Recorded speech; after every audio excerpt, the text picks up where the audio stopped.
Picture a young man in a cold rented room in Vienna, sometime around 1910. He is in his early 20s, thin, often hungry, and he has just been rejected by the Academy of Fine Arts for the second time. He sells small painted postcards of the city's famous buildings to scrape together rent. He believes he is a great artist whom the world has failed to recognize. Almost no one who passed him on the street that winter would have guessed that this drifting, resentful failure would one day hold the fate of an entire continent in his hands. Before we go further, take a moment to like the video and subscribe, but only if you genuinely enjoy what I do here. And if you feel like it, leave your location and your local time down in the comments. It is a quiet pleasure to know that someone in another city, in another hour of the night, is settling in for the same story. So get comfortable, let the day go, and let yourself drift into the long and strange story of how a failed painter from a small town became Adolf Hitler. The town was called Braunau am Inn, a modest place on the border between Austria and Germany, where a river separated two German-speaking lands. He was born there on the 20th of April, 1889, in rooms above an inn. His father, Alois, was a customs official, a man of the empire's middle ranks who had risen by his own effort from very humble beginnings. Alois was stern, formal, and proud of the uniform he wore. He had changed his own surname earlier in life, and there is a small irony in the fact that the most infamous name of the 20th century was a relatively recent invention in the family. The household was not a happy one. Alois was much older than his third wife, Clara, who was in fact a relative and had once worked in his home as a servant. Several of their children died very young, which was tragically common in those years, and Clara poured an anxious, protective love onto the boy who survived. Adolf adored his mother and feared his father. The relationship between father and son grew worse as the boy got older, because Alois wanted him to follow into the secure, respectable life of a civil servant, and the boy wanted nothing of the kind. What young Adolf wanted, or said he wanted, was to be an artist. He was a poor student, distracted and stubborn, doing well only in the subjects that interested him and ignoring the rest. He left school without finishing his qualifications. When his father died in 1903, and then his beloved mother in 1907, the last restraints on his life fell away. He was 18, orphaned, with a small inheritance and an orphan's pension, and absolutely no intention of getting an ordinary job. So he went to Vienna, the glittering capital of the old Austro-Hungarian Empire. It was one of the great cities of Europe then, a place of grand opera houses, sweeping boulevards, coffee houses full of writers, and palaces that announced the confidence of a centuries-old monarchy. It was also a city of enormous contrasts. Behind the splendid facades lived hundreds of thousands of the poor, packed into tenements, competing for scarce work. The empire itself was a patchwork of many peoples: Germans and Hungarians, Czechs and Poles, Croats and Serbs, and many more, all uneasily ruled by an elderly emperor named Franz Joseph, who had sat on the throne for so long that most of his subjects could remember no one else. Vienna was where the young man's dream collapsed. He applied to the prestigious Academy of Fine Arts and was rejected. He applied again the following year and was rejected again, this time with the suggestion that his talents might lie in architecture rather than painting. But architecture required the school certificate he had never bothered to earn. He did not tell his family the full extent of his failure. Instead, he drifted into the life of a man who refuses to admit defeat and therefore can never move past it. His money ran low. For a time he lived in a homeless shelter, and later in a men's hostel, a clean but bleak institution for poor single men. He kept painting his small pictures, careful copies of postcards and photographs showing Vienna's monuments, and a business partner would sell them to frame makers and tourists. Here is a detail that surprises many people. He was a competent draftsman of buildings, quite precise with a ruler, and he could earn just enough to survive this way. He simply was not, and never would be, the artist of genius he imagined himself to be. His paintings were almost always empty of people, all stone and sky and careful lines, which some later observers found telling. In those Vienna years between roughly 1908 and 1913, the resentments that would define him began to harden. He read cheaply printed pamphlets of the kind that flourished in the city, the sort that explained the reader's misfortunes by blaming hidden enemies. Vienna in this period had a famous and openly anti-Semitic mayor, Karl Lueger, who blended genuine municipal achievement with ugly rhetoric against Jewish residents, and who showed how popular such language could be. The young Hitler absorbed the atmosphere. He developed a worship of German culture and a contempt for the multinational empire he lived in, which he saw as a mongrel state diluting German greatness. He came to despise the parliament, which he watched in session and found to be a noisy chaos of competing nationalities achieving nothing. It is important to be careful here, because much of what we know about his inner life in these years comes from his own later writing, produced when he had every reason to invent a heroic origin story for himself. Historians believe he exaggerated how fully formed his hatreds were at this stage. What seems true is that he was a solitary, opinionated young man, full of grand opinions and small achievements, who would lecture his few acquaintances for hours and could not hold down steady work or lasting friendships. In 1913 he left Vienna for Munich, in the German kingdom of Bavaria. Part of the reason was practical. As an Austrian citizen, he was supposed to register for military service, and he had been avoiding it. He had no wish to fight for the multinational empire he scorned. He was eventually traced and ordered to report for examination back across the border, where the army doctors found him too weak and unfit to serve and sent him away. So the man later remembered as a warrior was, at 24, rejected by his own country's army as physically inadequate. Munich suited him better than Vienna had. It was a German city and a German state, smaller and less overwhelming, with its own lively artistic and political scene. He continued his thin living as a painter of street scenes and rented a modest room. By the early summer of 1914, he was a nobody approaching 25, with no career, no family of his own, no close friends, and no sign whatsoever of the destiny he believed awaited him. By every ordinary measure, his life had been a quiet failure. And then, at the end of July 1914, the news came that the great powers of Europe were going to war. For most people, it was a catastrophe arriving out of a clear summer sky. For this particular young man, adrift and disappointed, it felt like rescue. There exists a photograph of a vast, cheering crowd in a Munich square greeting the announcement of war, and decades later a face in that crowd was identified as his, mouth open, caught up in the excitement. Whether or not the identification is reliable, the feeling it captures was real. He would later write that he fell to his knees and thanked the heavens for the chance to live in such a time. The empty years were over. War would give the failed painter the one thing he had never had, which was a sense of purpose, and it would set him on the road that leads through everything still to come.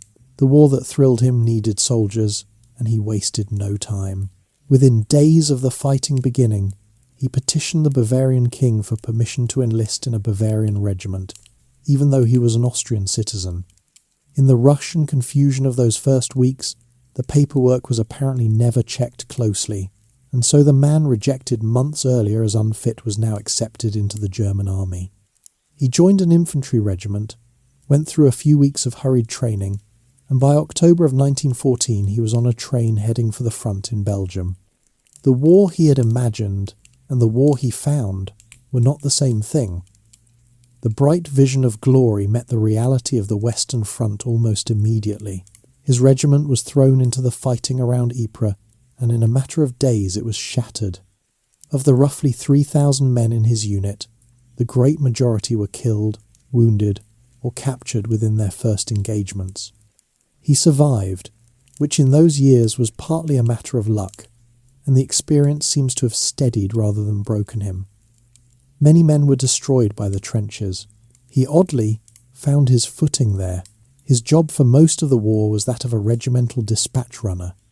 This meant carrying messages and orders from the regimental headquarters, a little back from the front line, forward to the officers in the trenches. It was dangerous work, since runners had to cross open and shelled ground, but it also kept him slightly behind the very worst of the daily grinding combat that the ordinary trench soldier endured. His fellow runners later remembered him as brave enough and reliable, but also as a strange and humorless companion. He did not join in the usual soldiers' complaints, did not seem interested in women or leave, rarely received letters or parcels, and would sometimes launch into long political speeches that the others found tiresome. They nicknamed him, with the rough affection of soldiers, by various teasing names. There is a small human detail from these years that is genuinely true. In the trenches he adopted a stray white terrier that had wandered across from the enemy lines chasing a rat. He named the dog Fuxel, taught it tricks, and was apparently devoted to it, more openly affectionate with the animal than with any person around him. When the dog was later stolen from him, he was said to be heartbroken. It is a reminder that monstrous figures are also ordinary men in many small ways, which is one of the more uncomfortable lessons of history. He served for almost the entire war, which by itself set him apart, since so few frontline men lasted that long without being killed or permanently disabled. He was wounded in the leg by shell fragments in 1916 and spent time recovering near Berlin, where he was disgusted by the war weariness and grumbling he found among civilians at home. He much preferred the front and was glad to return to it. He was decorated more than once for bravery, including the Iron Cross First Class, a notable honour for a soldier of his low rank. There is a layer of irony, often noted, in the fact that the officer who recommended him for one of these medals was Jewish, yet for all his service, he was never promoted beyond the rank of corporal. His superiors judged him to lack the qualities of leadership needed to command other men. He was, in the army's view, a dependable messenger and nothing more. The man who would soon claim to be Germany's destined leader could not, during 4 years of war, persuade the army to make him a sergeant. As 1918 wore on, the German position grew hopeless. The entry of the United States into the war had tipped the balance of men and supplies decisively against Germany. The great German offensive in the spring of that year, a last desperate gamble to win before American strength arrived in full, ran out of momentum, and then the Allies began to push the exhausted German armies steadily back. In October of 1918, near the end, Hitler was caught in a British gas attack and temporarily blinded. He was sent to a military hospital in the town of Pacewalk to recover his sight. And it was there, lying in a hospital bed with his eyes bandaged, that he received the news that broke something in him. Germany had asked for an armistice. The Kaiser had abdicated and fled. A revolution had swept through the country, sailors and workers and soldiers rising up, and Germany had been proclaimed a republic. The war was lost. He later described this moment as the most shattering of his life, claiming that he wept for the first time since his mother's death and that, in the darkness behind his bandages, he resolved to enter politics. To understand what happened next, we have to understand how strange and bitter Germany's defeat felt to men like him. The German armies in late 1918 had not been overrun on German soil. The fighting ended with German troops still standing on foreign ground, in France and Belgium. To an ordinary soldier who did not see the full picture, it could seem as though the army had not truly been beaten in the field at all. How then had Germany lost? The answer that spread through the defeated nation was a poisonous lie, but an emotionally satisfying one. The army had not failed, this story went. It had been betrayed from behind, stabbed in the back by traitors at home. The politicians who signed the armistice, the socialists, the strikers, and above all, in the anti-Semitic version of the tale, the Jews, were blamed for a defeat that the soldiers themselves had supposedly never deserved. This was false. Germany had been comprehensively defeated by the combined strength of its enemies.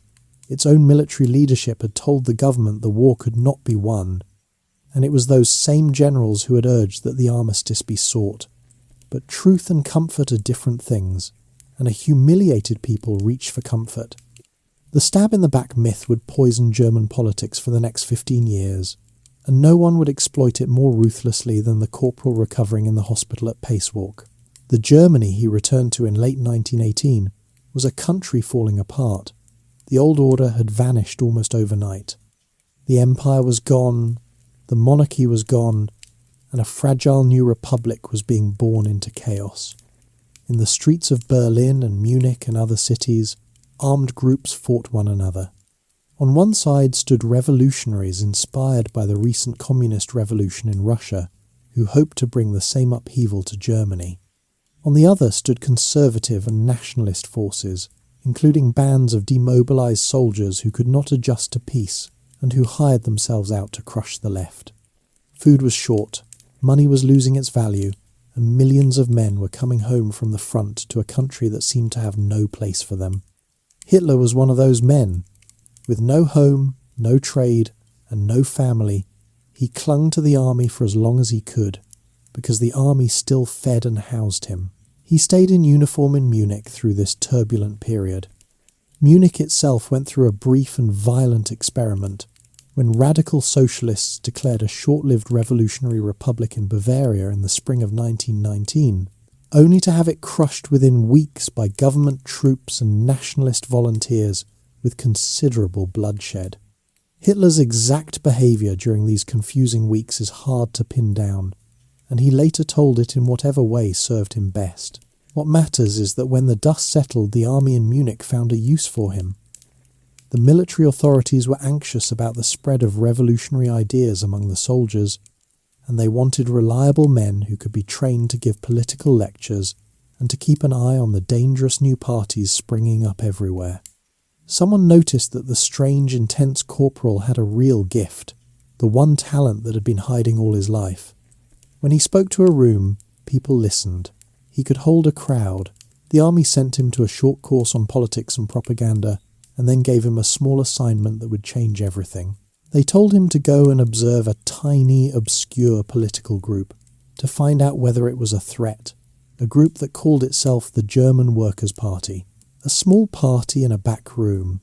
On a September evening in 1919, the army informer went to do his job. He walked into a Munich beer hall called the Sternecker, into a back room where a small political meeting was underway, and he came to spy, not to belong. The group was the German Workers' Party, and it was almost laughably insignificant. It had a few dozen members, a treasury that amounted to a handful of coins in a cigar box, and no real organisation to speak of. It met in taverns, because it could not afford anything grander. The men who ran it were not professional politicians, but a locksmith, a journalist, and others like them, ordinary Munich men with strong opinions and very little money. The party had been founded by a man named Anton Drexler, a railway toolmaker with nationalist and anti-Semitic views, and a sincere belief that the German worker had been abandoned by both the bosses and the international socialists. The idea was to create a party that was nationalist and patriotic, but also claimed to speak for the working man, mixing the appeal of the right with some of the language of the left. It was a small experiment among many in those feverish post-war years, and on its own it might have been forgotten entirely. What happened that evening was simple, and in hindsight, enormous. During the discussion, a visitor began arguing that Bavaria should break away from the rest of Germany. Hitler, sitting quietly as an observer, could not contain himself. He stood and launched into a furious rebuttal, defending the unity of Germany with such force that the room fell silent and the would-be separatists slipped away. Drexler was deeply impressed. He pressed a copy of his own pamphlet into the young man's hand and urged him to come again. A few days later, Hitler received a postcard informing him that he had been accepted as a member of the party. He hesitated, by his own account, because the group was so small and shabby. But that smallness was exactly its appeal. In an established party, he would have been one voice among thousands, climbing slowly for years. In this tiny outfit, he could be important immediately, could shape it to his own design. He joined, and he threw himself into the work with the energy of a man who has finally found his calling. His first great contribution was talk. The party needed people, and Hitler discovered that he could fill a room. He began speaking at meetings, and the meetings grew larger as word spread that this fierce little speaker was worth hearing. He had a method. He would begin slowly, almost hesitantly, feeling out the crowd, and then build steadily into a torrent of passion, naming the nation's enemies, promising its restoration, working the audience into a state of agreement and excitement. He spoke to feelings rather than to reason. He told frightened, humiliated, impoverished people that their suffering was not their fault, that they had been betrayed, and that greatness could be theirs again. It was an old formula, but he delivered it with a conviction that people found magnetic. There is a small detail about these early days that says a great deal about the operation. When Hitler joined, the party gave him a membership card with a number on it. The number suggested he was around the 555th member to join. In truth, he was nother near that. The party had simply begun numbering its members at 500, rather than at 1, so that anyone glancing at the rolls would assume the movement was 10 times larger than it really was. As methods of appearing more successful than you are go, it is hard to improve on. Within a couple of years, Hitler had made himself indispensable, and then he made himself the master. In 1920, the party was renamed to make its message broader and bolder. It became the National Socialist German Workers' Party. The full name was a deliberate piece of marketing, reaching toward nationalists with the word national, toward workers and socialists with the rest, and trying to gather the discontented of every kind under one roof. From the German words for national and socialist came the short, infamous nickname by which the party and its members would be known. They were the Nazis. That same year, the party announced a programme of 25 points, a list of demands drawn up largely by Drexler and the early leaders. Some points attacked the peace treaty and demanded the restoration of German lands and pride.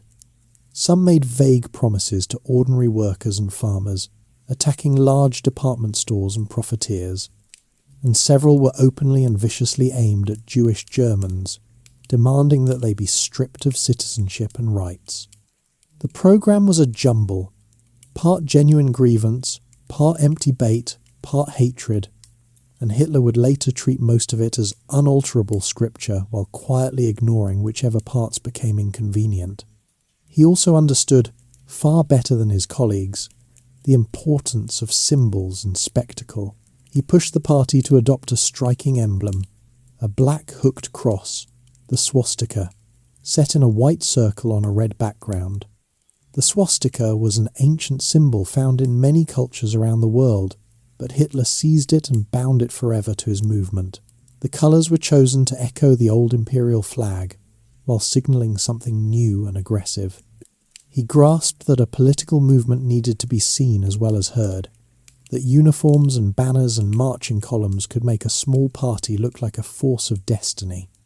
To provide muscle and menace, the party formed a body of strong-armed men, organised at first to protect its own meetings from being broken up by political rivals, and soon used to break up the meetings of others.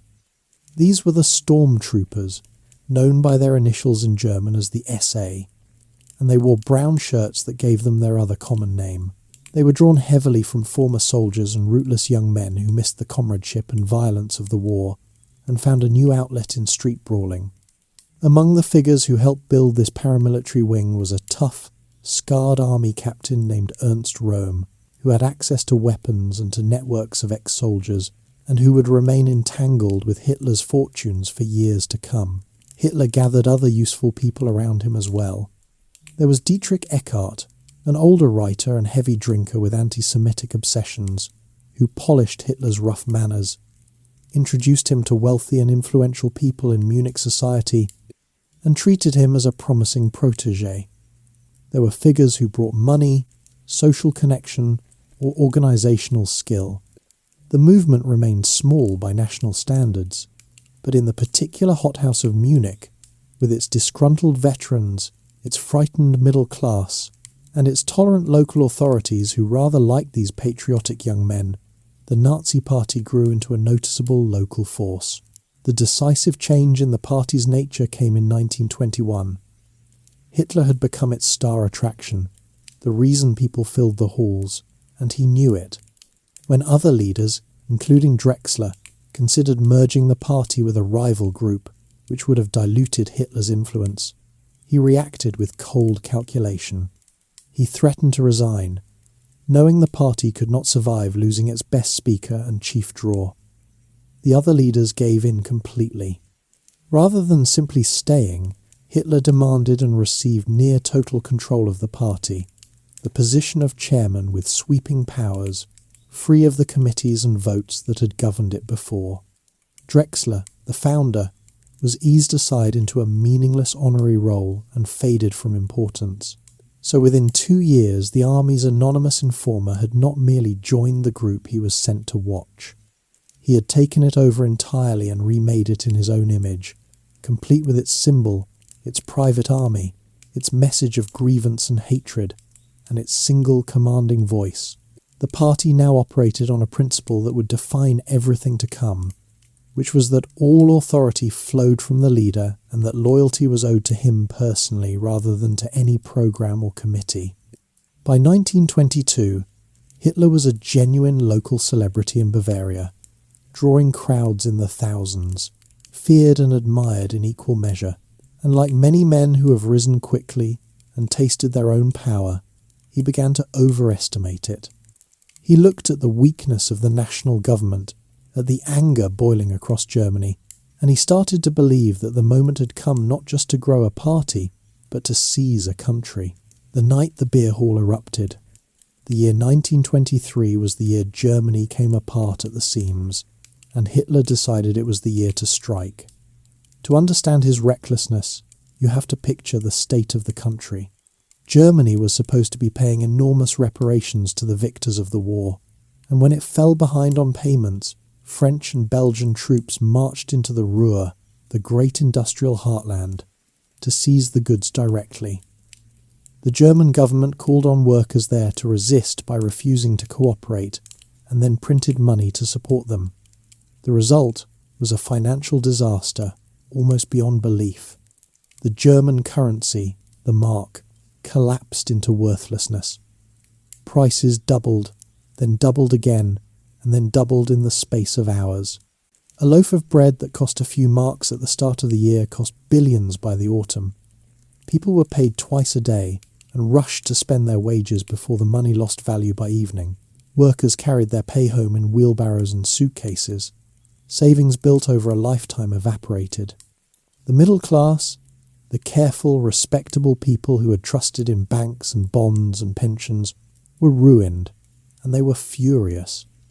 It was exactly the kind of chaos in which extremists thrive. Hitler looked at this and saw his opening. He had a model in mind. The year before, in Italy, a former journalist named Benito Mussolini had marched on Rome with his fascist followers and bullied the Italian king into handing him power. Hitler admired the boldness of it and imagined a German version. He would seize control of Bavaria, the southern state where he was strong, and then march on Berlin to overthrow the national government and tear up the hated peace treaty. He had his stormtroopers. He had the aging war hero General Erich Ludendorff lending his enormous prestige to the plot. And he had a sense that the moment would never be riper. The plan, like many such plans, looked worse the longer anyone studied it. It depended on the support of 3 powerful Bavarian officials, the men who really controlled the state's government, police and army. The trouble was that these 3 men had not actually agreed to anything. So on the night of the 8th of November, 1923, Hitler set out to force their agreement at gunpoint. That evening, the 3 Bavarian leaders were addressing a large gathering in a Munich beer hall called the Bürgerbräukeller, a vast place packed with thousands of people. Hitler arrived with a force of armed stormtroopers who surrounded the building and set up a machine gun in the entrance. He pushed his way through the crowd, jumped onto a chair, and fired a pistol shot into the ceiling to get everyone's attention. Then he announced that the national revolution had begun, that the government was overthrown, and that he was taking charge. He herded the 3 Bavarian leaders into a side room and, waving his pistol, demanded that they join his uprising. It was pure theatre and improvisation. Under the pressure of the moment, and with Ludendorff vouching for the enterprise when he arrived, the 3 men appeared to go along with it, shaking hands and making speeches of agreement before the crowd. Hitler was triumphant, but he made a crucial mistake. Believing the matter settled, he left the beer hall for a while to deal with fighting elsewhere in the city, and in his absence the 3 Bavarian leaders were allowed to leave. The instant they were free of his pistol, they repudiated everything they had said. They had agreed only because they were threatened, and now they ordered the police and army to put the rebellion down. By the morning of the 9th of November, the putsch was unravelling. Hitler's men held a few buildings but had no real control of the city, and the authorities they had counted on had turned against them. In a desperate effort to rescue the situation, Hitler and Ludendorff decided to lead a march through the centre of Munich, hoping that the sight of the war hero and a column of supporters would rally the population and the soldiers to their side. Around 2,000 men set off, with Hitler and Ludendorff at the front. They did not get far. As the column reached a narrow square near a monument called the Feldherrnhalle, it ran into a line of armed state police blocking the way. There was a tense standoff, and then shots rang out. No one is entirely sure who fired first, but a brief, deadly exchange followed. About 16 of the marchers were killed, along with several policemen. The crowd scattered in panic. Ludendorff, with the rigid courage of an old soldier, walked straight on through the police line and was arrested without resistance. Hitler, in the chaos, fell or was pulled to the ground hard enough to dislocate his shoulder, and then fled the scene. The grand uprising had collapsed in a matter of minutes amid gunfire and fleeing men. Hitler escaped to the country house of friends, where he was found and arrested 2 days later, his arm in a sling. He was by some accounts despairing and even spoke of suicide. The putsch had been a complete failure. His movement was banned, its leaders were in custody, and it seemed entirely possible that Adolf Hitler was finished, a footnote to a chaotic year, a beer hall agitator whose one wild gamble had ended in farce and bloodshed. But then came the trial, and the trial changed everything. In early 1924, Hitler and his fellow plotters were brought before a court in Munich on charges of treason. Ordinarily, leading an armed attempt to overthrow the government would be the end of a man. Instead, Hitler turned the courtroom into a stage. The judges were sympathetic to nationalist defendants. The proceedings were widely reported in the press, and Hitler was given enormous freedom to make long speeches. He did not deny what he had done. He embraced it, declaring proudly that he had acted out of love for Germany, that the real traitors were the men who had signed the armistice in 1918, and that history would judge him kindly. For the first time, his name and his message reached far beyond Bavaria, into newspapers across the whole country. The verdict matched the indulgence of the trial. Hitler was convicted of treason, a crime that could carry severe punishment, and sentenced to a mere 5 years, with the clear understanding that he would likely serve only a fraction of it. Ludendorff was acquitted altogether. The leniency was a scandal to some, and a vindication to Hitler's followers, and it taught him a lesson he never forgot about how the German establishment quietly sympathised with men like him. He served his short sentence in Landsberg prison, and his time there bore little resemblance to the suffering the word prison usually suggests. He had a large, comfortable room with a fine view, received a steady stream of admiring visitors, accepted gifts and flowers from supporters, and was treated by the staff with respect bordering on reverence. He grew slightly plump on the good food his admirers brought. It was, in practice, less an imprisonment than a paid and peaceful retreat from public life, which is not the worst outcome for a man who has just failed to overthrow his government. And he put the time to use. With a devoted follower named Rudolf Hess taking dictation, Hitler poured out his ideas into a long, rambling book. It mixed a self-serving account of his life with his political theories, his hatreds, and his plans for the future. He wanted to call it something grand and unwieldy, but his publisher shortened it to 2 words meaning My Struggle, and as Mein Kampf it would eventually sell in the millions. In its pages, written in dense and often tedious prose, he laid out with disturbing frankness his obsession with race, his hatred of Jewish people, his contempt for democracy, and his belief that Germany needed to expand eastward to win living space at the expense of the peoples there. Few people read it carefully at the time, and many who later did dismissed it as the ranting of a crank. That was a grave mistake, because he meant every word. When Hitler walked out of Landsberg at the end of 1924, after barely 9 months inside, he was a changed strategist. The beer hall had taught him that he could not simply seize power by force against the army and police, so he resolved on a new path, patient and cold.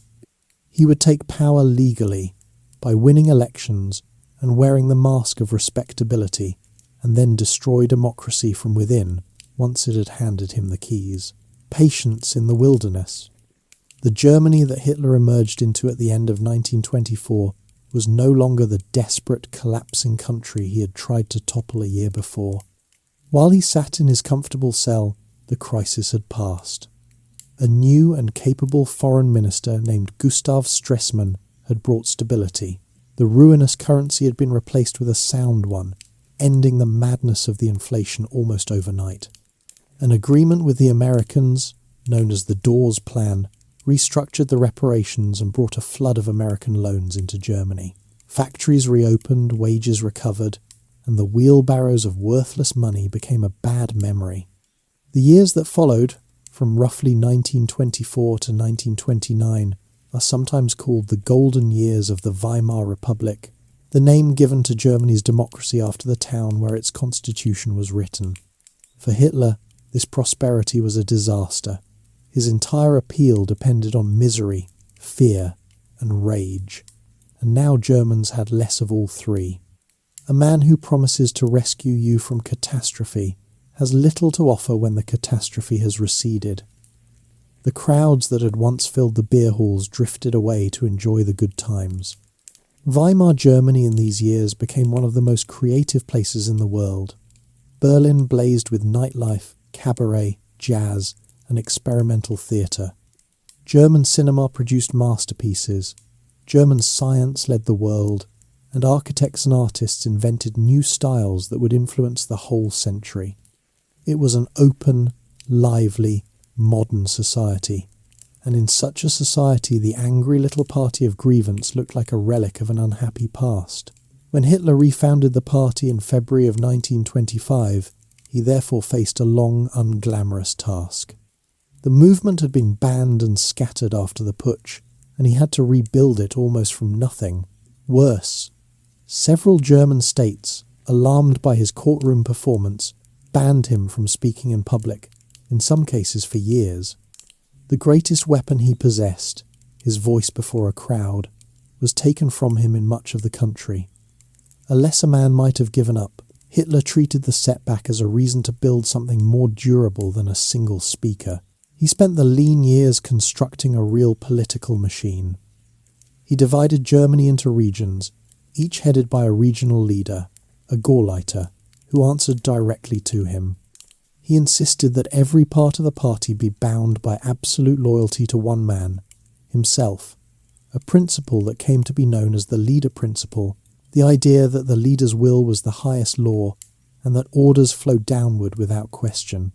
He was, in effect, building a private state within the state, a disciplined organisation waiting for its moment, even as the country at large barely noticed it existed.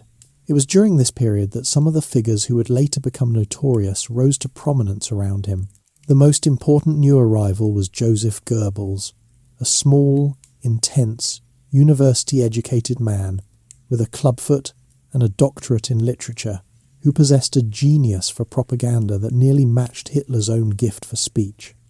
Goebbels understood newspapers, posters, slogans, staged events, and the new power of radio, and he would become the master manipulator of the German mind. Hitler also created in these years a new and elite bodyguard unit, small at first, only a handful of devoted men sworn to protect him personally. It was called the Protection Squad, known by its initials as the SS, and from those tiny beginnings it would grow into one of the most feared organizations in human history.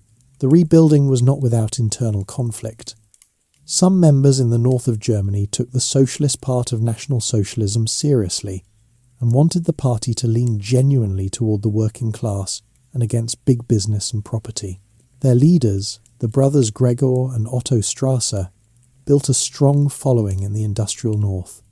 Hitler, who cared about the socialist label only as bait and intended no real war on private wealth, moved to crush this challenge.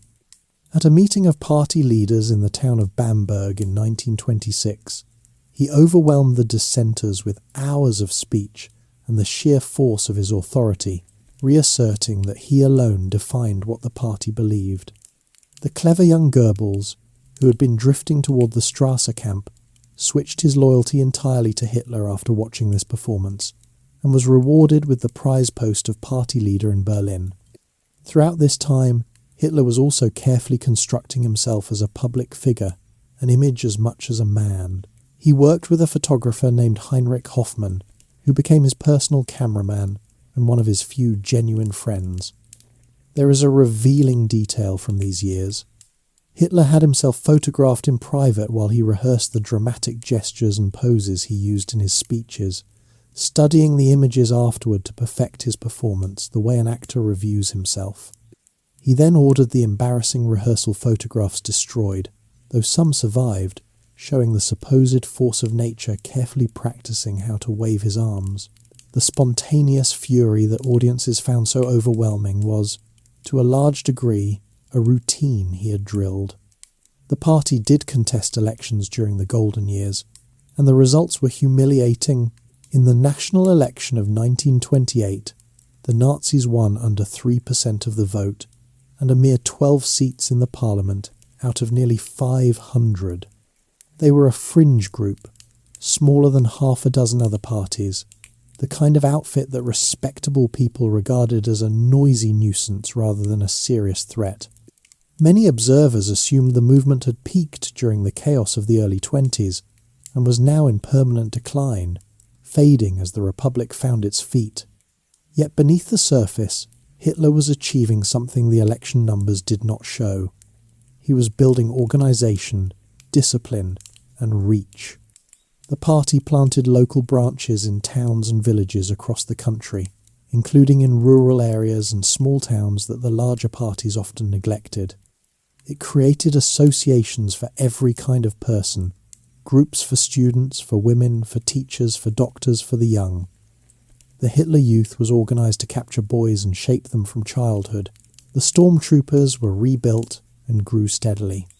So while the party remained tiny in votes, it was becoming dense and widespread in structure, like a net laid quietly across the whole country, waiting for something to drive frightened people into its mesh.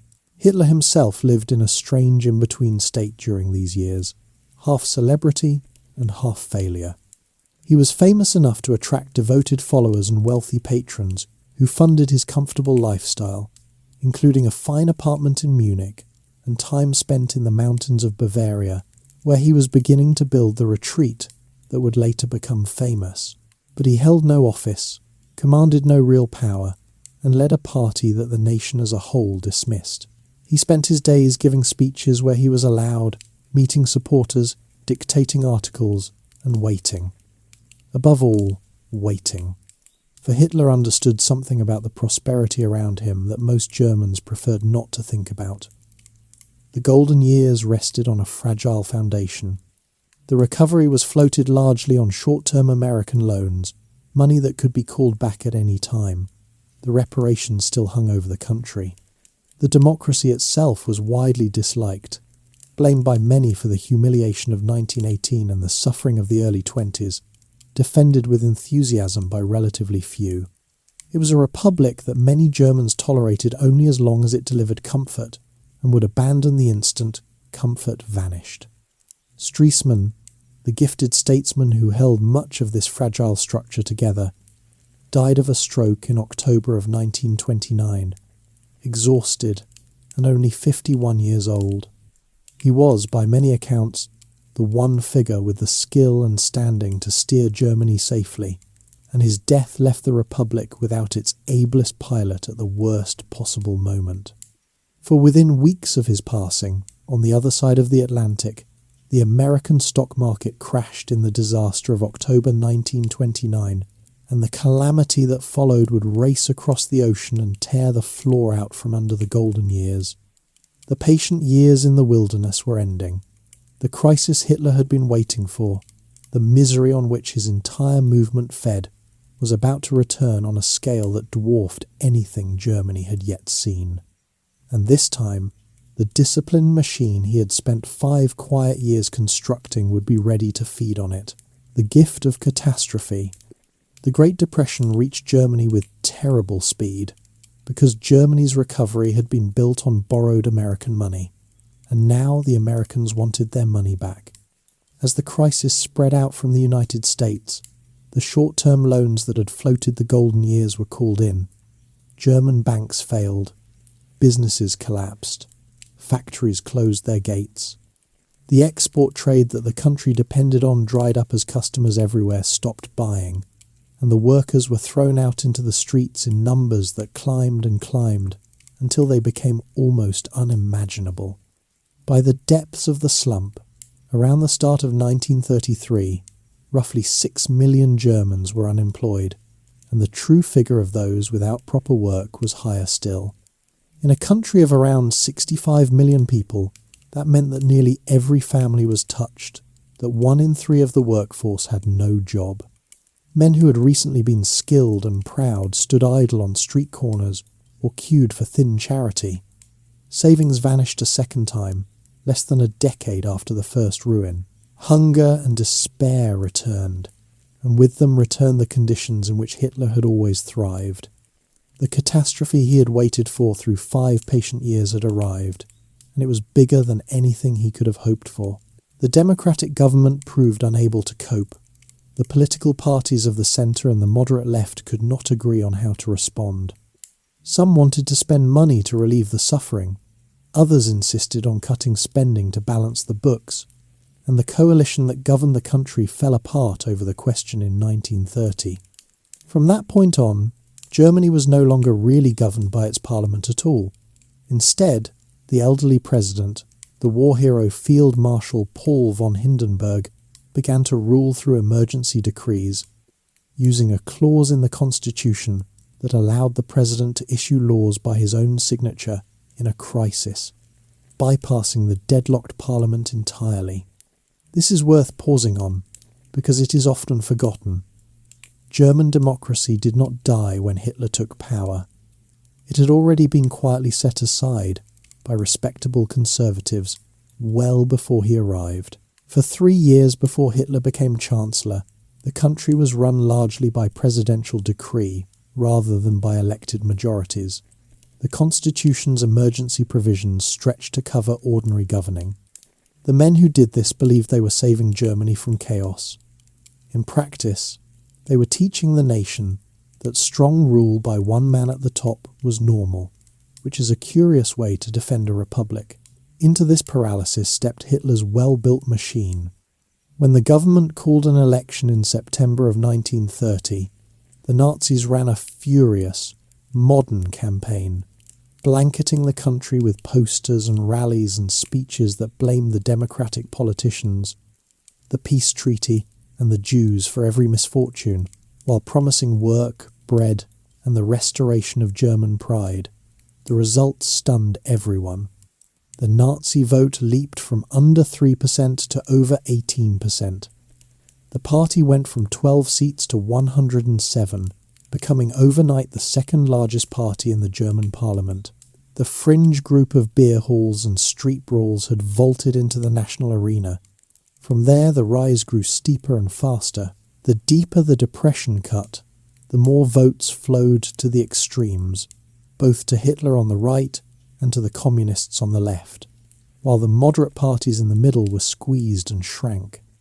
The two extreme movements hated each other and fought in the streets, and that very violence was part of their appeal, since each promised to be the strong hand that would crush the other and restore order. Frightened citizens watched communists and Nazis battling outside their windows and concluded that the gentle, quarrelling republic was finished, and that the only real choice left was between the two armed camps. In 1932, Hitler took an extraordinary gamble. He ran for president against Hindenburg himself, the most revered man in Germany, the living symbol of the old army. Hitler lost, as he was bound to, but in losing, he gained enormously. He campaigned by airplane, flying from city to city to speak at as many as 4 or 5 mass rallies in a single day, a tactic Goebbels marketed under the slogan that Hitler was flying over Germany, descending from the skies to reach the people everywhere. It was a brilliant modern spectacle, and it spread Hitler's face and voice across the entire nation as never before. He won well over a third of the vote against the most popular figure in the country. He had lost the office but won the future. 2 parliamentary elections followed in 1932. In the first, that July, the Nazis surged to 37% of the vote, becoming by far the largest single party in Germany, holding more seats than any other. They never won a majority in a free election, never came close to the half they would have needed to rule outright, but they did not need to. In a fractured parliament with many parties, being the largest by a wide margin gave Hitler an unavoidable claim to a share of power, and a powerful argument that the government could not be formed without him. Who were the millions now voting for him? They came from many corners of German society, drawn by different fears and hopes. There were ruined shopkeepers and small businessmen, terrified of both the big department stores and the communists. There were farmers crushed by falling prices and debt.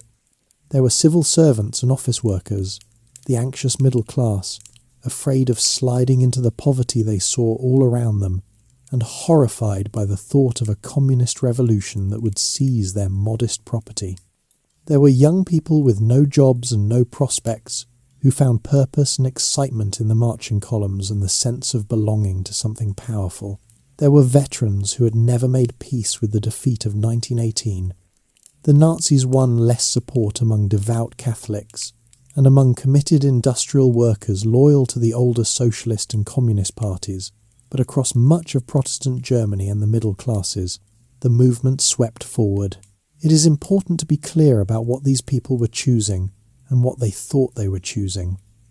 Most of them were not bloodthirsty fanatics dreaming of war and genocide. Many were ordinary, frightened, decent-seeming people who wanted jobs, order, national pride, and an end to the chaos and humiliation of the past 15 years. They heard Hitler promise all of that, and they chose to believe the promise and to overlook, or to quietly approve of, the hatred and violence that came bundled with it. The anti-Semitism was never hidden. The contempt for democracy was openly proclaimed. The street brutality of the stormtroopers was visible on every corner. The voters who turned to Hitler did not vote in spite of fully understanding these things. A great many of them simply decided that these things did not matter enough to stop them. By the end of 1932, then, Hitler stood at the head of the largest party in Germany, commanding the votes of more than 13 million people and a private army of hundreds of thousands of stormtroopers, and yet he was still not in power.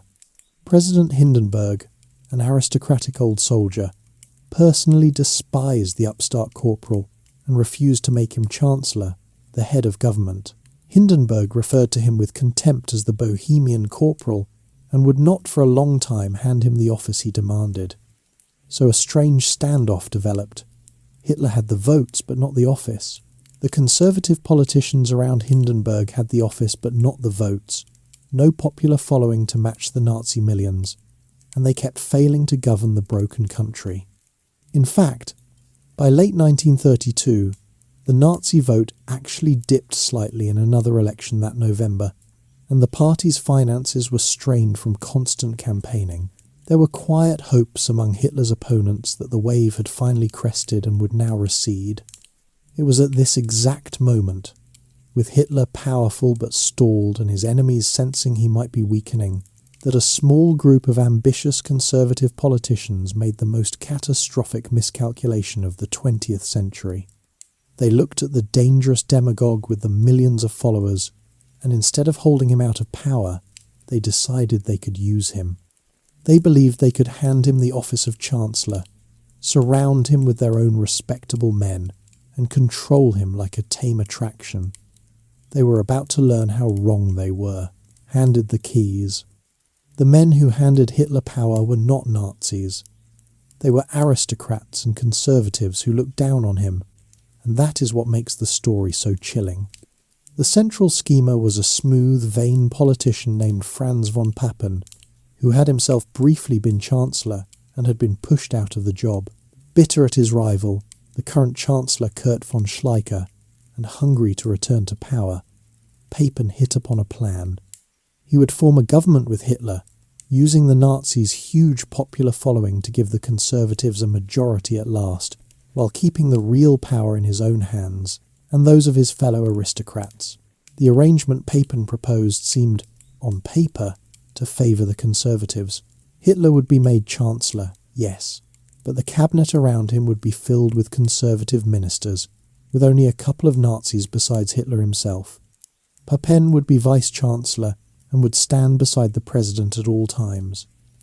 The Conservatives held nearly all the key posts. They were certain that they had Hitler trapped, that he would be a useful figurehead who could rally the crowds while they pulled the strings. Papen reportedly assured doubters that within a couple of months they would have pushed Hitler so far into a corner that he would squeak. It was, he believed, a clever bargain in which he had given away little and gained a great deal. The aged President Hindenburg, who had sworn he would never make the Bohemian corporal chancellor, was worn down at last by this argument, by his own son and inner circle, and by the sheer impossibility of governing the country any other way. And so, on the 30th of January, 1933, the old Field Marshal swore in Adolf Hitler as Chancellor of Germany.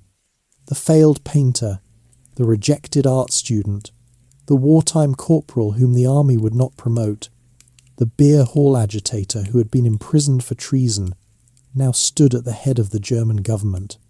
He had reached the office not by his abortive putsch, but exactly as he had planned after Landsberg, through legal means, handed the keys by the very establishment that despised him.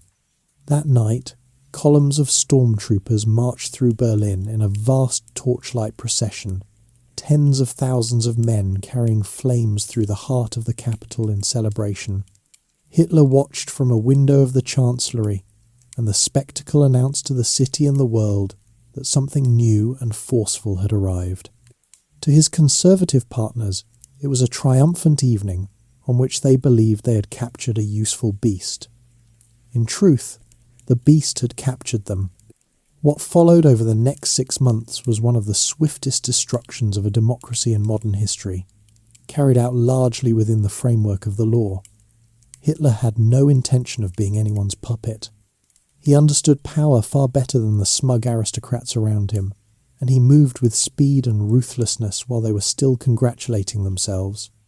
His first step was to call yet another election, set for early March, gambling that as Chancellor, with the machinery of the state and the press now partly in his hands, he could finally win the commanding majority that had eluded him. Then, on the night of the 27th of February, 1933, just days before the vote, the German Parliament building, the Reichstag, burst into flames.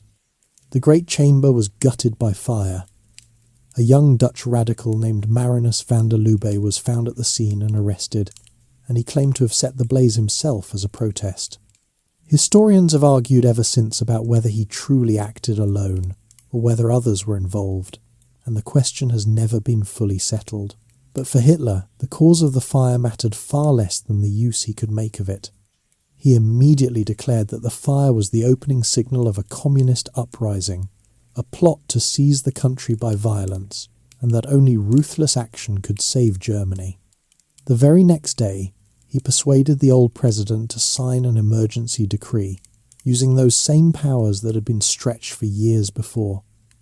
But this decree went much further than any before it.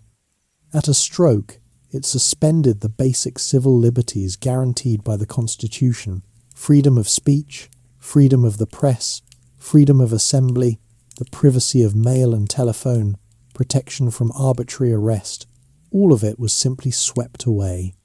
The police, now increasingly under Nazi control, were free to arrest whomever they pleased and to hold them without trial.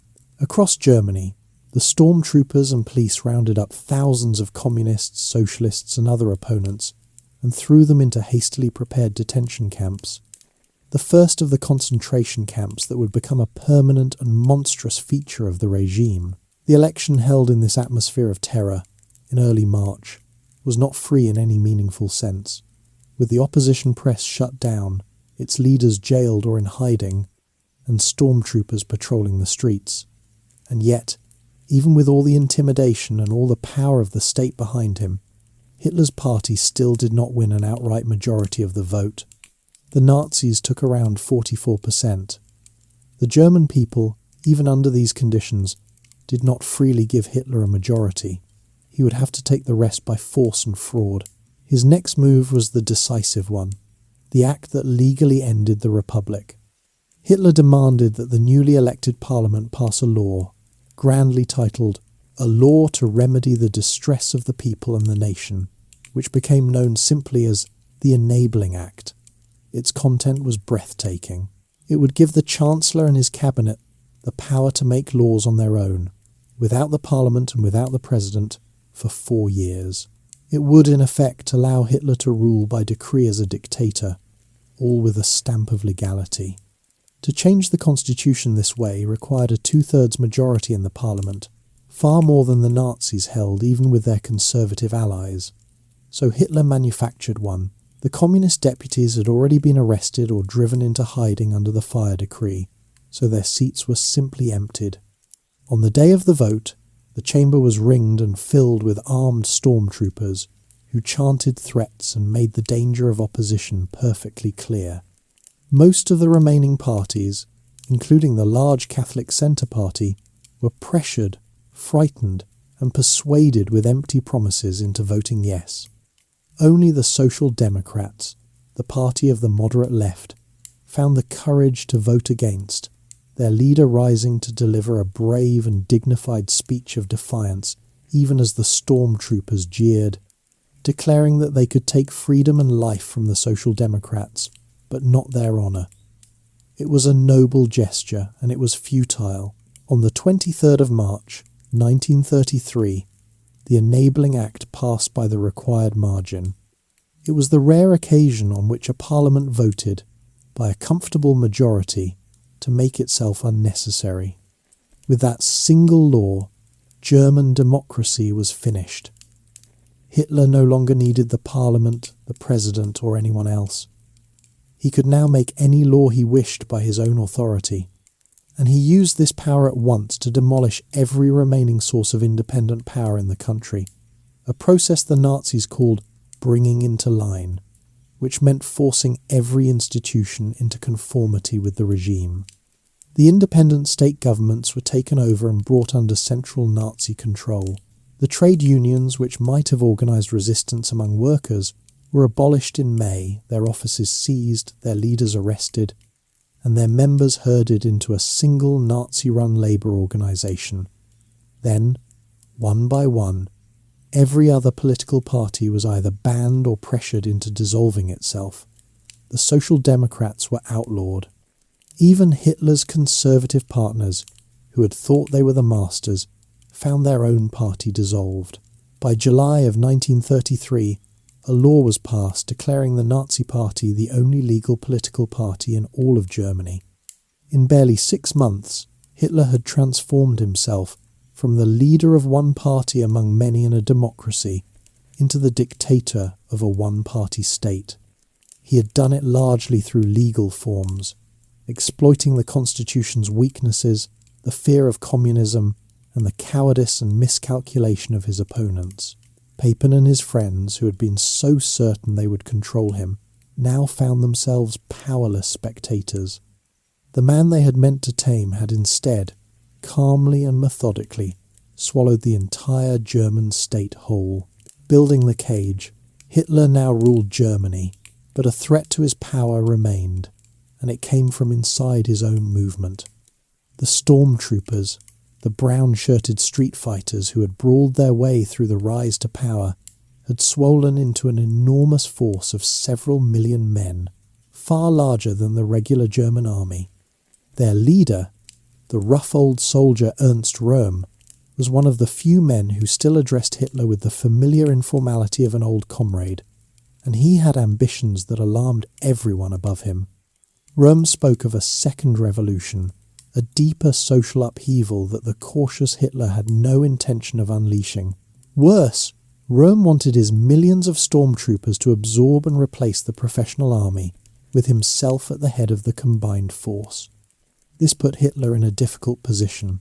The regular army was small but highly professional, the one institution he did not yet fully control, and its generals were aristocratic conservatives who looked on the crude stormtroopers with disgust. The army leaders made it quietly clear that they would accept Hitler's regime only if he protected their independence and crushed Röhm's plans.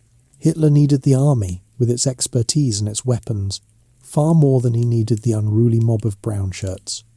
President Hindenburg was old and failing, and when he died the army's support would decide whether Hitler could claim total power.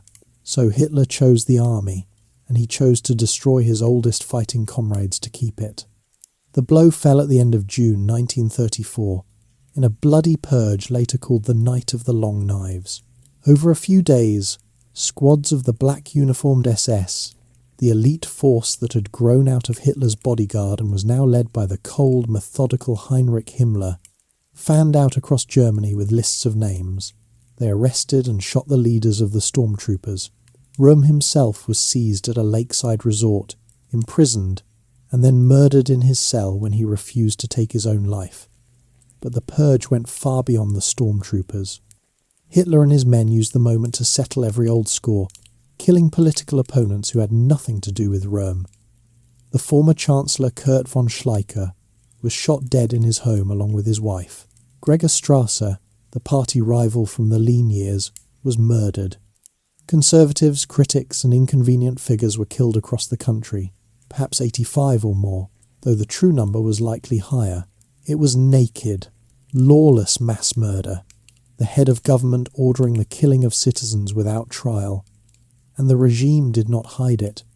Hitler stood before the parliament weeks later and openly admitted he had ordered the killings, declaring that in that hour he had been the supreme judge of the German people, that the safety of the nation gave him the right to act as executioner. A law was then passed after the fact, declaring the murders to have been lawful measures of self-defense by the state. The message to all of Germany was unmistakable. The leader could now kill anyone he chose, and no law, no court, and no custom would stand in his way. A few weeks later, on the 2nd of August, 1934, the old President Hindenburg finally died. Within hours, Hitler made his last and greatest grab. He simply merged the office of President with his own office of Chancellor, abolishing the presidency as a separate position and taking all its powers for himself. From that day he was no longer merely Chancellor. He was the leader and Chancellor of the German nation, the Führer, a title that placed him above all offices and made his personal will the supreme authority in the land. On that same day, every soldier and officer in the German armed forces was made to swear a new oath. They no longer swore loyalty to the Constitution or the nation, but a personal oath of obedience to Adolf Hitler himself, by name. The army was now bound to him as a person, a chain that would hold even many who later came to hate him. With his power complete, the regime set about reshaping the daily life of the German people. And here it is worth pausing to look closely, just once, at how Germans actually lived in these middle years of the 1930s. for the texture of ordinary life tells us much about how a whole society was drawn in. German society in this period was still sharply divided by class, however much the regime talked of unity. At the bottom were the industrial workers and labourers, who lived in modest apartments in the cities, dressed in simple, practical clothing of cheap wool and cotton, and ate plainly with bread, potatoes, cabbage, sausage, and beer forming the everyday diet, with meat a treat for Sundays in poorer homes. Above them sat the broad middle class of shopkeepers, clerks, teachers, and minor officials, who prized respectability, kept neat homes filled with heavy dark furniture, dressed in sober suits and modest dresses, and set a fuller table with roasts, dumplings, rich cakes, and good coffee when they could afford it. At the top were the industrialists, professionals, landed gentry, and senior officers, who lived in fine houses, wore tailored clothes and the latest fashions, and dined on elaborate meals. The regime preached a doctrine it called the people's community, the idea that all Germans, rich and poor, were bound together as one racial family, with class differences supposedly dissolved in shared national pride. In reality, the old hierarchies persisted, but the propaganda of togetherness was powerful and widely believed. Daily customs grew steadily more regimented. Children joined the Hitler Youth for Boys and the League of German Girls, where they hiked, sang, drilled, and absorbed devotion to the leader, along with hostility toward the regime's enemies.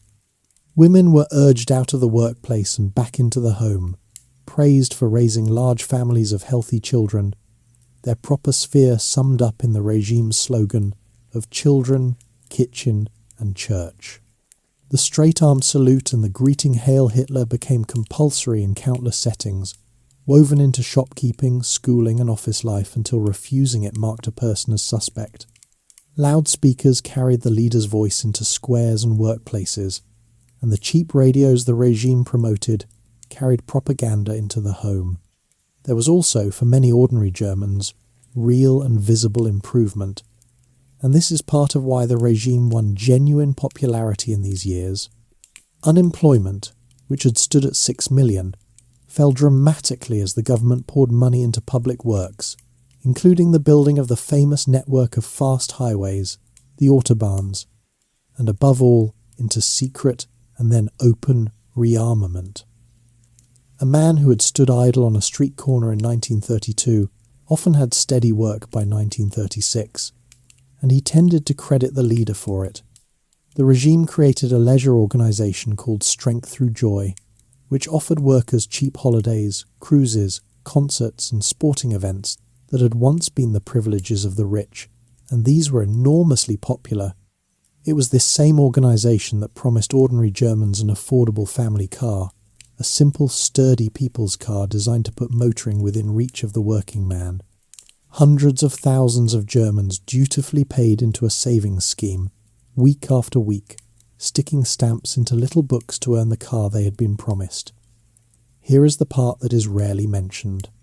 Almost none of them ever received one, because when war came, the factory was turned over to building military vehicles instead, and the savers' money simply vanished into the war effort. The car itself, however, survived the regime that conceived it, and went on to become one of the most beloved automobiles in the world, the small rounded vehicle later known affectionately as the Beetle. Beneath the cheerful surface of holidays and highways and rising employment, the cage was closing. The secret police, the Gestapo, watched for any sign of disloyalty, encouraged by a population in which neighbours and even family members were urged to inform on one another. The concentration camps held a growing population of political prisoners and others the regime deemed undesirable. The press, the radio, the cinema, the schools, and the universities all served the single purpose of glorifying the leader and his ideas. A whole nation was being slowly enclosed, fed on prosperity and pride and spectacle, while the machinery of terror and the preparations for war grew quietly stronger behind the scenes. And the people the regime hated most, the Jewish citizens of Germany, were about to feel the full weight of what total power in such hands could mean. rearming in plain sight. From the day he took power, Hitler's deepest purpose was war, though for years he disguised it. He believed that Germany's destiny lay in conquering vast new territory in the east, in Poland and the Soviet Union, to provide what he called living space for the German people, and to do this he needed an enormous military. But the peace treaty of 1919 had stripped Germany's army down to a small force, forbidden it tanks, military aircraft and submarines, and limited its navy to a handful of ships. Hitler intended to tear up these restrictions entirely. His only question was how fast he could do it without provoking France and Britain into stopping him before he was ready. At first he rearmed in secret, expanding factories, training pilots under the cover of civilian flying clubs, and quietly designing the weapons that the treaty forbade.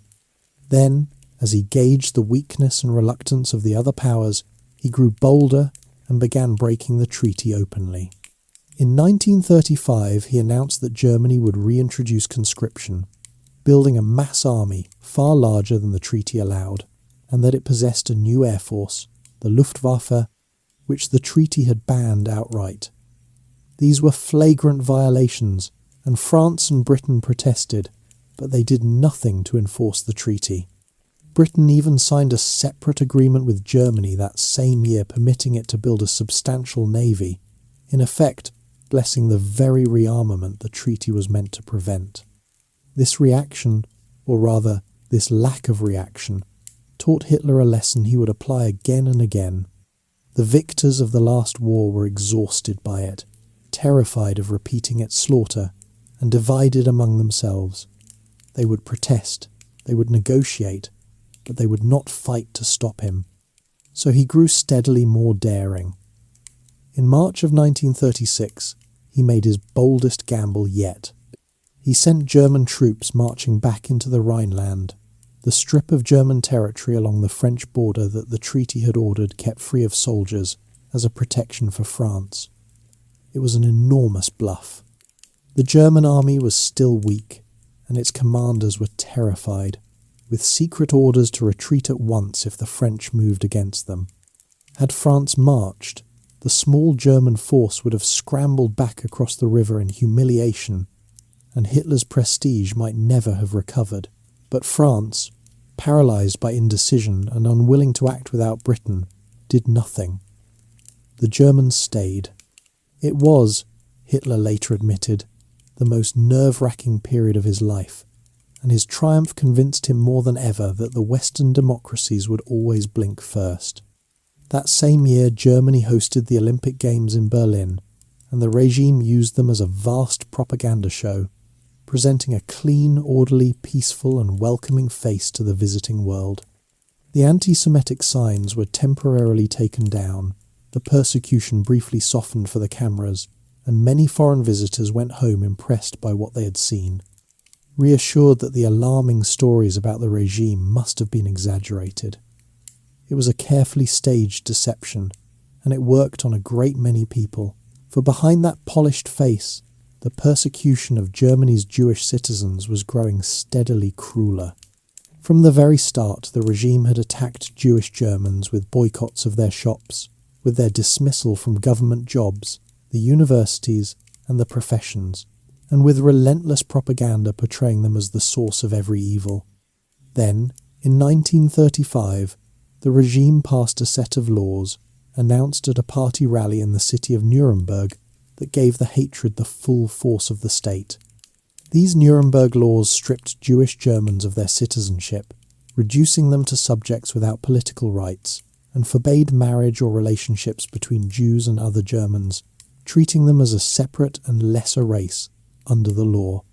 Step by step, Jewish Germans were excluded from one area of life after another, their businesses seized or forced to close, their children expelled from schools, their freedom and livelihood stripped away by decree. The violence reached a terrible new pitch in November of 1938, in an event the Nazis cynically called the Night of Broken Glass. Using the murder of a German diplomat by a young Jewish man as a pretext, the regime unleashed a coordinated wave of attacks across Germany and Austria.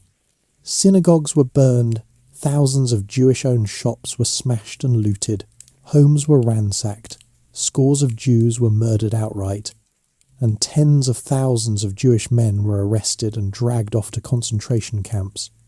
The streets glittered with the broken glass of shattered shop windows, which gave the night its name. And then, in an act of monstrous cruelty piled upon cruelty, the regime fined the Jewish community an enormous sum to pay for the very damage that had been done to them. The world expressed its horror, and again did little. The path that led toward mass murder was being laid, plainly and openly, year by year.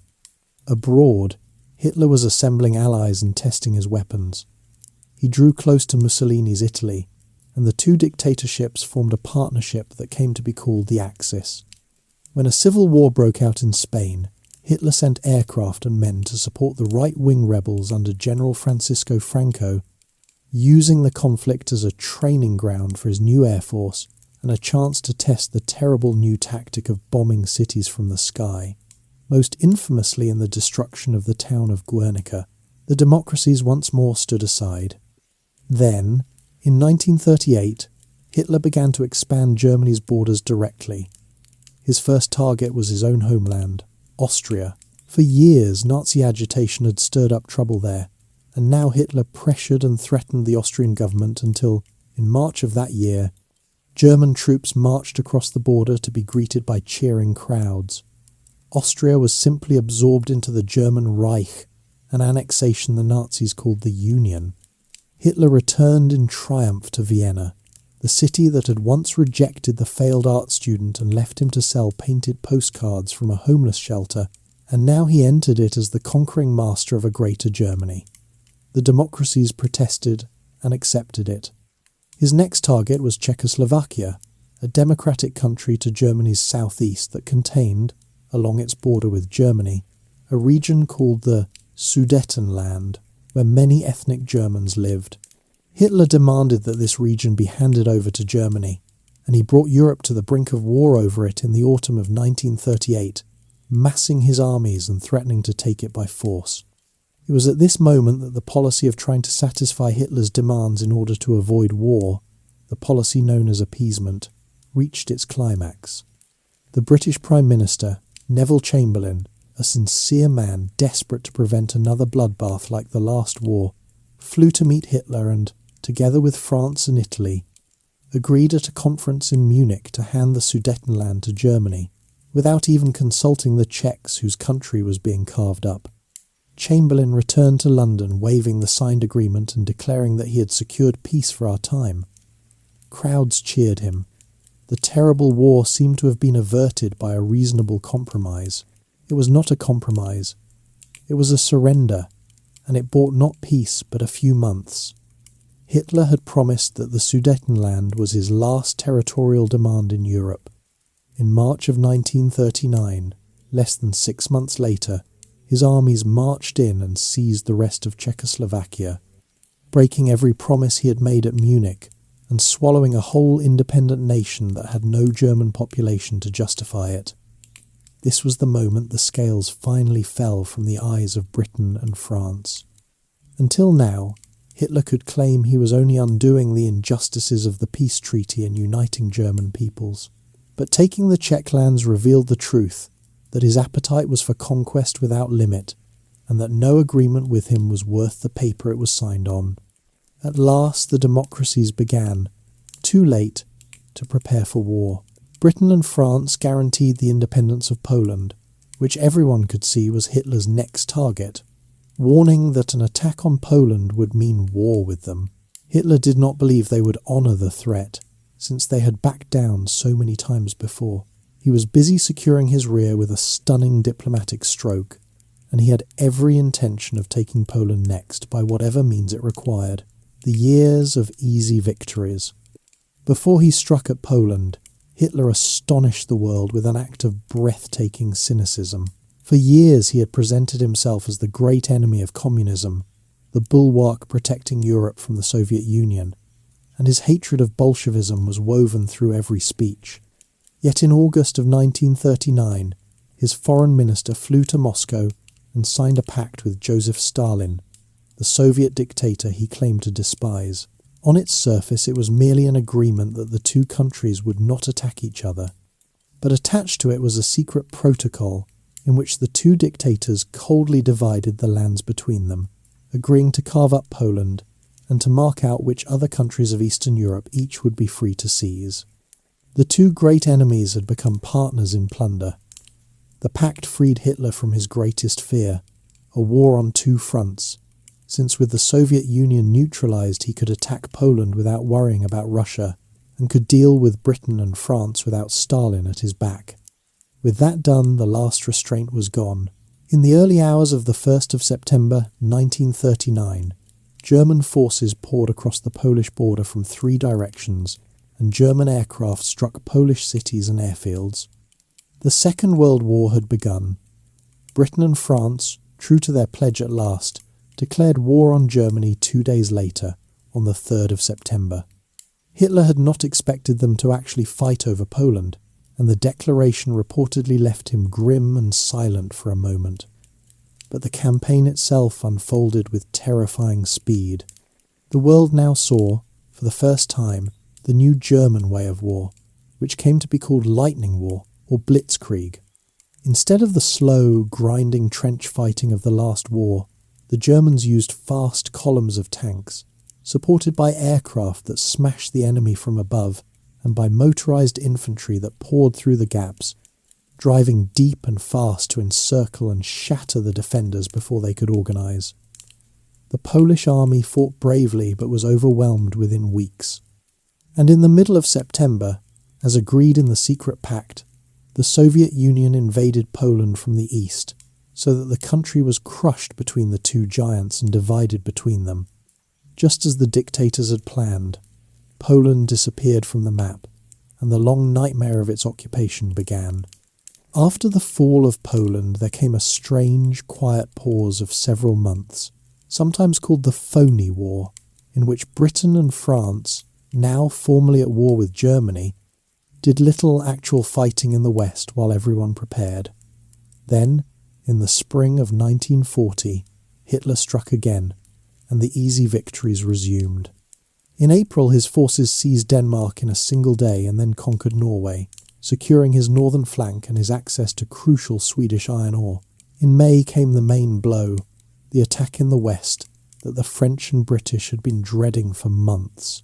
The Germans launched their offensive into the Low Countries, into the Netherlands and Belgium, drawing the best British and French armies northward to meet them, but this was a trap.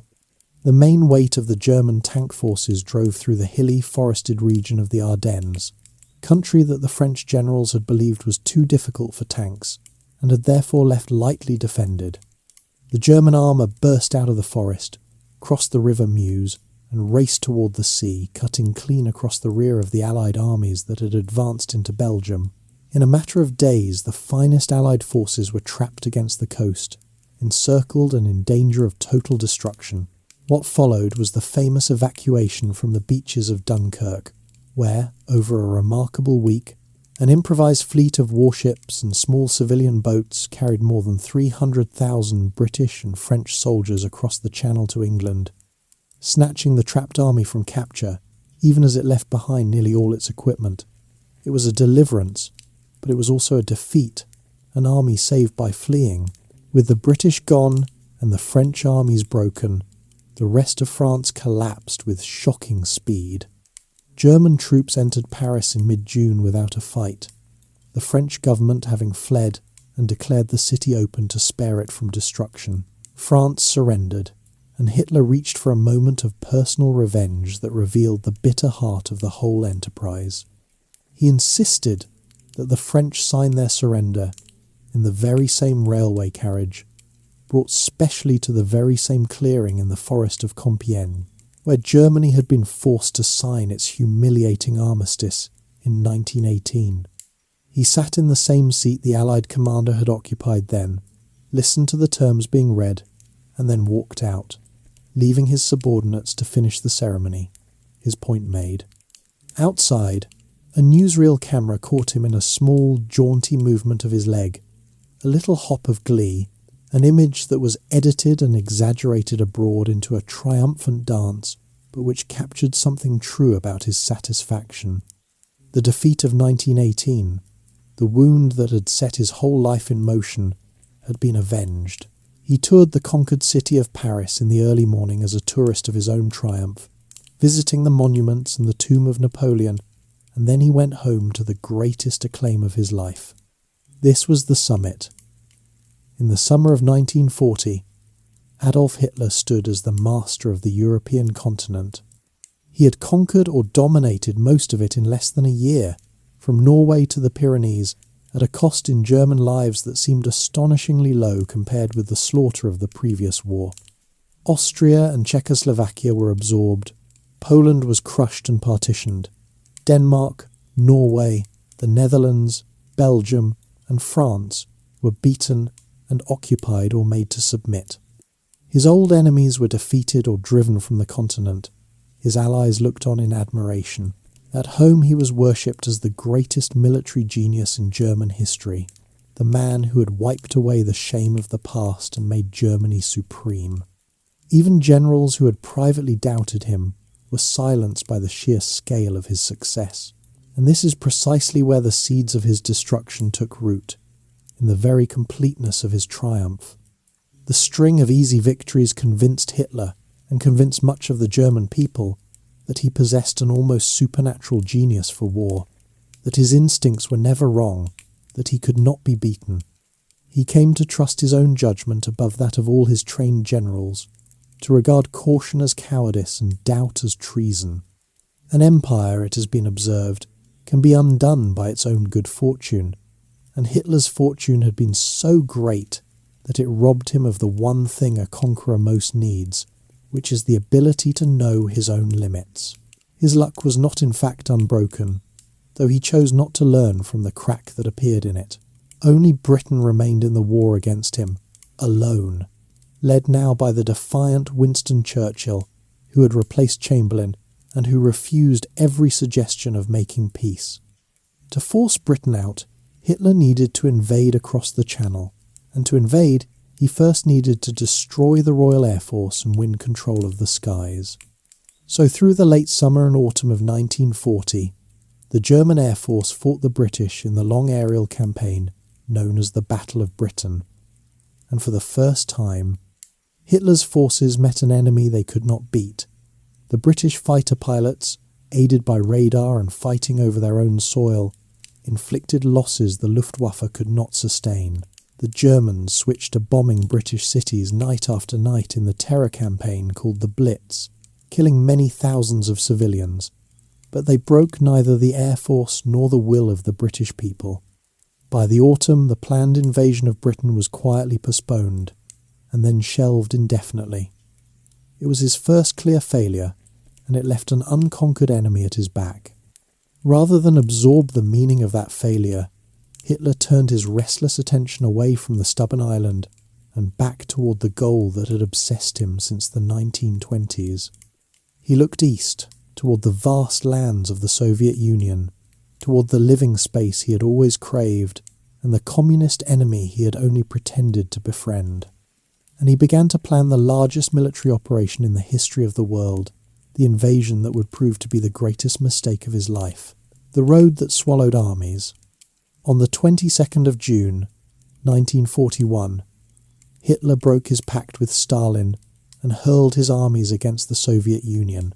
The operation was codenamed Barbarossa, and it was the largest land invasion ever attempted in human history.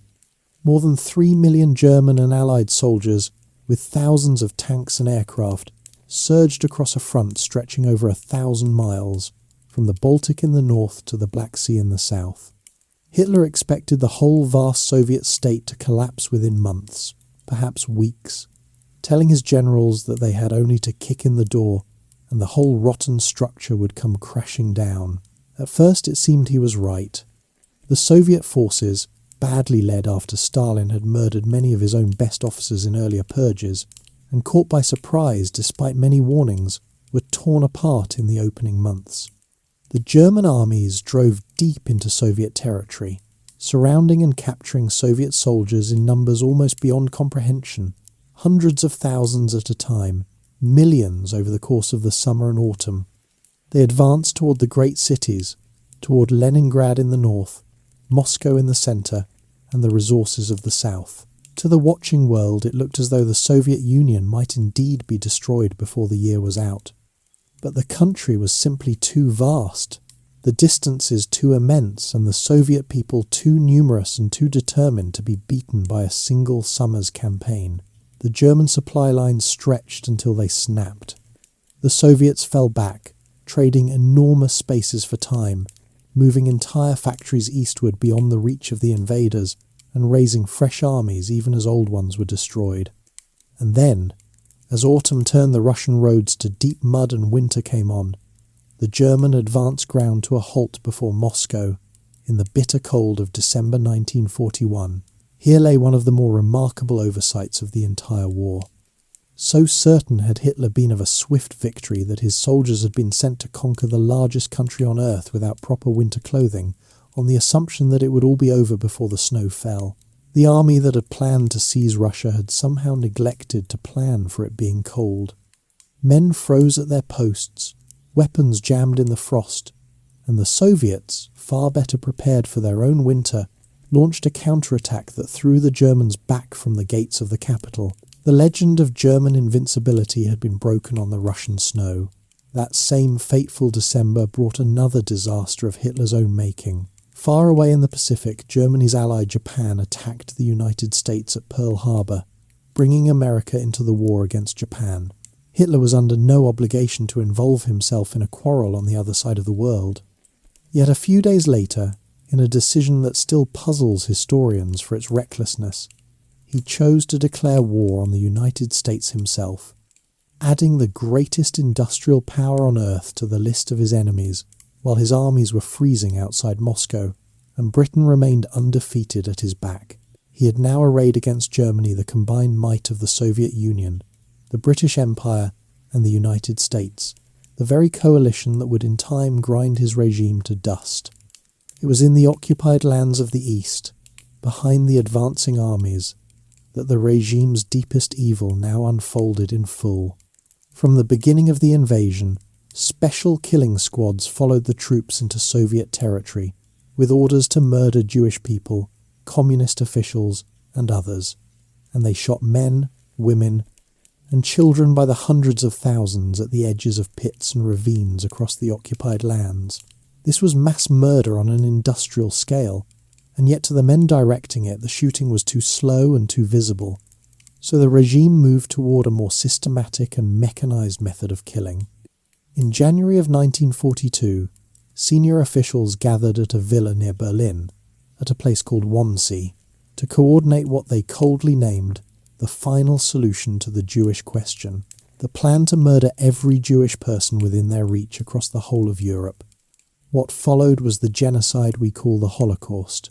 Across occupied Europe, Jewish communities that had existed for centuries were rounded up, packed into sealed trains, and transported to camps built for the single purpose of killing. At places whose names became synonymous with horror, above all the vast camp complex of Auschwitz in occupied Poland, human beings were murdered in gas chambers on an assembly line of death, their bodies burned, their possessions stolen and sorted. Roughly 6 million Jewish men, women and children were systematically murdered. 2/3 of all the Jews of Europe, entire communities erased, whole families wiped from existence. Alongside them, the regime murdered vast numbers of others it deemed unworthy of life, including hundreds of thousands of Roma people, the disabled, gay men, political prisoners, Soviet prisoners of war, Polish civilians, and anyone who resisted. This was the true purpose toward which the whole movement had been building from its earliest days in the Munich beer halls. The hatred that had been spoken openly for 20 years carried to its monstrous conclusion. It must never be softened, never explained away, never reduced to a footnote in a tale of battles. It stands as the gravest crime of the 20th century, and it was the deliberate work of the regime this story has followed from its beginnings. The war that was meant to win the living space for this dark vision now began to turn against its author. In the summer of 1942, unable to win everywhere at once, Hitler ordered a great new offensive in the south of the Soviet Union, aimed at the oil fields of the Caucasus that his war machine desperately needed, and at a city on the river Volga that bore the name of his enemy, Stalingrad. The drive toward the oil and the assault on the city pulled in different directions and overstretched the German forces, and the battle for Stalingrad became the most savage of the entire war. In the ruins of the city, the fighting dissolved into a nightmare of close combat. Street by street, building by building, floor by floor, through the smashed factories and shattered apartments, in what the soldiers grimly called the War of the Rats. For months, the German Sixth Army, one of the finest in the German military, ground itself to pieces trying to take the last strips of the city, while the defenders clung on with desperate courage, ferrying reinforcements across the river under fire. Then, in November of 1942, the Soviets sprang a vast trap, launching powerful attacks far out on the weak flanks held by Germany's allies, breaking through and sweeping around behind the city to encircle the entire Sixth Army, trapping some 250,000 men. This was the moment that revealed how completely Hitler's certainty had become his curse. His generals begged him to allow the trapped army to break out westward to safety while it still could. He refused absolutely. He had decreed that Stalingrad would be held, and held it would be, regardless of reality. He promised that the Air Force would supply the surrounded army from the sky, a promise it had no hope of keeping, and he ordered the doomed men to stand and fight where they were. Through the freezing winter, the encircled soldiers starved, froze, and died in their thousands, without enough food, fuel, ammunition, or medicine, while relief efforts failed. At the very end, Hitler promoted the army's commander to the highest military rank, with the unspoken expectation that he would kill himself rather than surrender, since no German of that rank ever had. The general surrendered anyway. In early February of 1943, the remnants of the once mighty Sixth Army laid down their arms. Of the roughly 250,000 men trapped in the pocket, the great majority were dead, and the survivors, perhaps 90,000, were marched off into a Soviet captivity from which only a few thousand would ever return home. Stalingrad shattered something that the failure before Moscow had only cracked. It was a defeat so total and so visible that not even the regime's propaganda could disguise it, and for the first time the German people sensed, beneath the official announcements, that the war might be lost. The myth of Hitler's infallible genius was finished. From this point forward, the long retreat began. The road east, which Hitler had believed would carry Germany to limitless empire, had instead swallowed his finest armies whole, and now it would lead, mile by bloody mile, all the way back to Berlin, the bunker and the silence after. After Stalingrad, Germany was on the defensive everywhere, and the enemies Hitler had so recklessly gathered now began to close in from every direction. In the summer of 1943, the German army made one last great attempt to regain the initiative in the east. Attacking the Soviet lines at a place called Kursk, in what became the largest tank battle in history, it failed. From that point on, the Soviet armies, growing stronger every month with their own factories and with a flood of supplies from America, pushed the Germans steadily westward in a long, grinding retreat that would not stop until it reached Berlin. In the same period, the war turned in the south and in the air as well. Allied forces drove the Germans and Italians out of North Africa, then invaded Italy itself, and Hitler's partner Mussolini was overthrown by his own people, rescued briefly by German commandos, and reduced to a puppet ruler of a shrinking patch of northern Italy.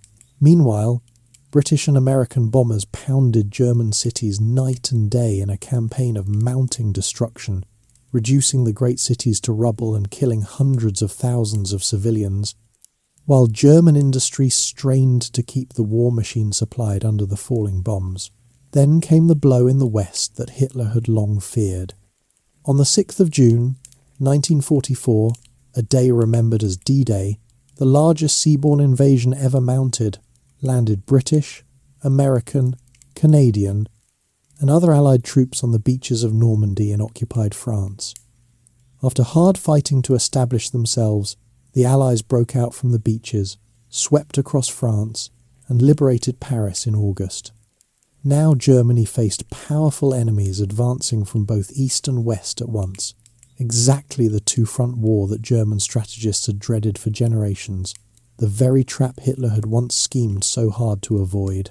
As the situation grew hopeless, opposition to Hitler finally hardened among some of his own officers, men who could see that he was leading the country to total ruin and who hoped to save what could be saved by removing him and seeking peace.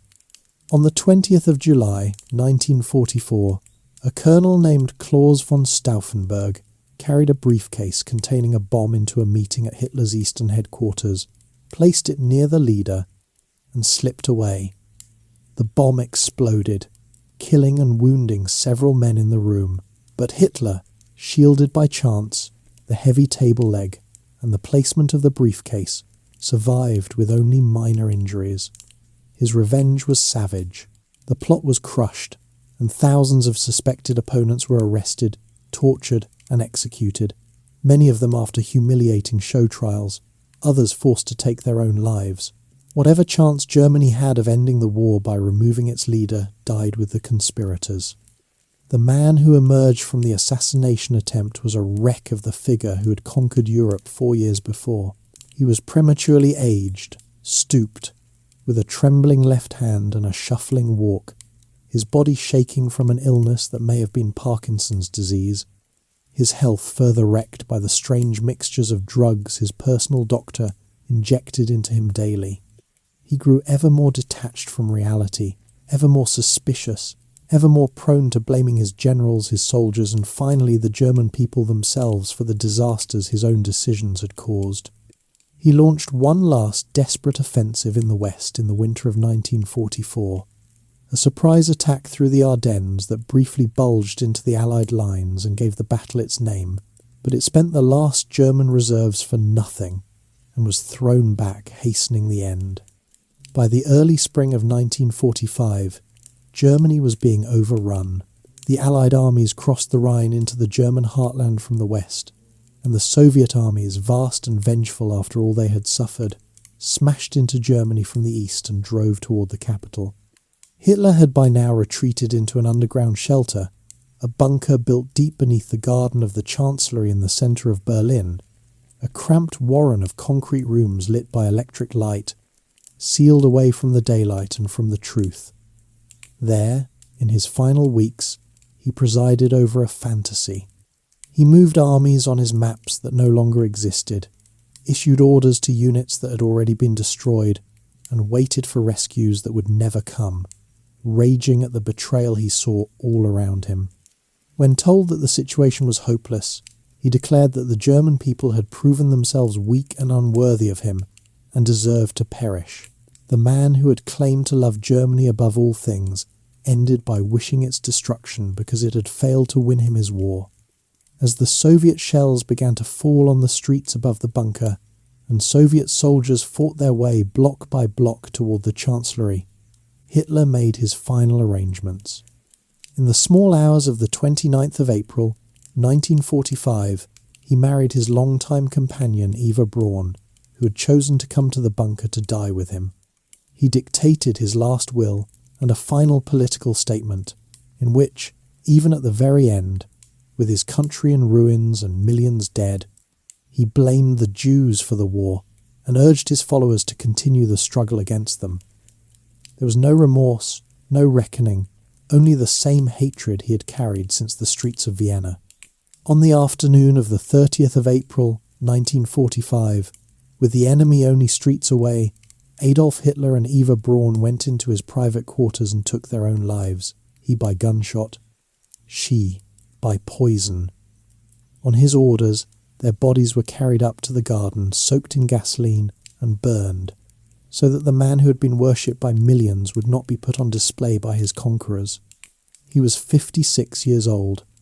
The 1,000-year empire he had promised had lasted 12 years, and he did not live to see even its final collapse, which came barely a week later. On the 7th and 8th of May, 1945, Germany surrendered unconditionally, and the war in Europe was over.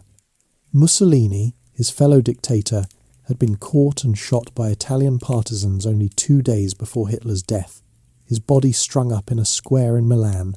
The silence that followed the guns was filled with the counting of the dead and the measuring of the ruin. The Second World War, the war Hitler had begun, was the deadliest conflict in human history. Estimates of the total number of dead range from around 60 million to as many as 85 million people, soldiers and civilians together, across the world, including the 6 million Jews murdered in the Holocaust and the many millions of others deliberately killed in the camps and the occupied lands. Cities across Europe lay in rubble. Tens of millions were homeless or driven from their homes. Germany itself was shattered, occupied, and soon divided in two. A division that would last for more than 40 years and become a frontier of a new and colder global struggle. In the years that followed, the surviving leaders of the regime who had not killed themselves or escaped were brought before an international court in the city of Nuremberg, where the world had once watched the great Nazi rallies. There they were tried for their crimes, and the evidence of what had been done was laid out in such overwhelming detail that no honest person could ever again pretend not to know. Some were hanged, some imprisoned, and the principle was established that following orders is no defence for crimes against humanity, a principle that still shapes the world's law today. The story that began with a failed art student in a cold Vienna room had ended in the deaths of tens of millions and the near destruction of a continent.